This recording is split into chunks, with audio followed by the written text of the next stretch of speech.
আমার বাপ যেদিন মারা যায়, বাপের মৃতদেহ সামনে থুয়ে সগলি আমি কষ্ণ। আমার বাপ যার কাছ থেকে টাকা ধার লিছে বা যাই যাই টাকা পায়, সগলি আমার কাছে জানাবেন, আমি সগলি ঋণ শোধ করে দেবো।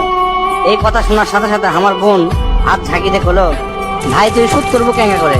তুই তো আজ 5 বছর ধরে চাকরি নাই, বেকার থাকে এতগুলো টাকা তুই কেঙ্গা করে শোধ করবো? বোনকে আমি আস্তে আস্তে অভয় দিয়ে কোনো চিন্তা করিস না বোন, বাপের সব ঋণ আমি শোধ করে দেবো, 1 টাকাও ব্যাংকে থমো না। পরের দিন সকালে ঘুমোর থেকে উঠতে না উঠতেই দরজা খুলে দেখি বারান্দার 4-5 জন লোক বসে আছে, পাওনাদার। দেখে আমার গাও ঘামে উঠলো। অকেরে কি কমো, আমার মুখের ভাষা আসলো না। রাতটা ঠিক মতো পার হবার দেয়নি, আসে হাজির। সামনে যাতে একজন খাড়া হলো, খাড়া হয়ে আমাক করছে, আমি অমুক ব্যাংকত থেকে আসছি, আপনার বাপ তার বেটা বেটির নামে 20 লাখ টাকা ব্যাংকত থুয়ে গেছে, তাড়াতাড়ি ব্যাংকত আসেন। বাদ বাকি 4-5 জন যারা আছে তারা সবলি করছে আমাকে সমিতিতে আপনার বাপ 20 টাকা করে জমা করেছিল, আরেকজন করছে 50 টাকা করে জমা করেছিল, আরেকজন করছে 100 টাকা করে জমা করেছিল। এলে টাকা নেওয়ার জন্য আমাকে সমিতি অফিসে আসেন। পরে সব হিসাব করে দেখি বাপ আমাকের জন্য প্রায় 37 লাখ টাকা জমি খেয়ে গেছে। টাকাগুলা হিসাব করতে করতে আমার একদিন রাতের কথা মনে পড়ে গেল।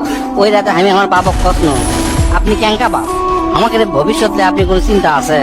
আপনি লাগাতে বাপ আমাকে দরকার নাই, কোনো টাকা পয়সায় দেন না আমাকেও, আমরা চলমো ক্যাঙ্কা করে। বাপ তখন মুচকি হাসে কষলো, আমি আমার সাধ্য মতোই চেষ্টা করেছি, সময় হলে সব বুঝবার পারবো। সেই দিন ওই বাপের মুচকি হাসে আমি বুঝবার পারিনি। সেই দিন রাত ঠিকই আছে, কিন্তু বাপটা আমার নাই। মাঝে মাঝে রাতের বেলা আকাশের দিকে তাকে কই, বাবা আজ পর্যন্ত তোমাকে বুঝতে পারলাম না, তোমার উপর খালি রাগই করে গেছি, কিন্তু তোমাকে জোরে ধরে কোনোদিন আই লাভ ইউ করতে পারলাম না। আজ বুঝিচ্ছি, কৃষক তুমি 1 শার্ট পরে 3 বছর পার করেছিলা, কৃষক তুমি 1 স্যান্ডেল 32 বার সেলাই করেছিলা, তোমার কাছে ক্ষমা চাওয়ার সময়টাও দিলা না। আমাকে তুমি মাফ করে দিও আব্বা, জীবনে তোমার সাথে অনেক বেদবি করছি। তার কয়েকদিন পর খুঁজলে দেখি আমার বাপ কারো কাছে 1 টাকাও বাকি করেনি, 1 টাকাও ঋণ করেনি, বরঞ্চ অনেক মানুষক টাকা ধার দিছে, তারা এসে দিয়ে গেছে।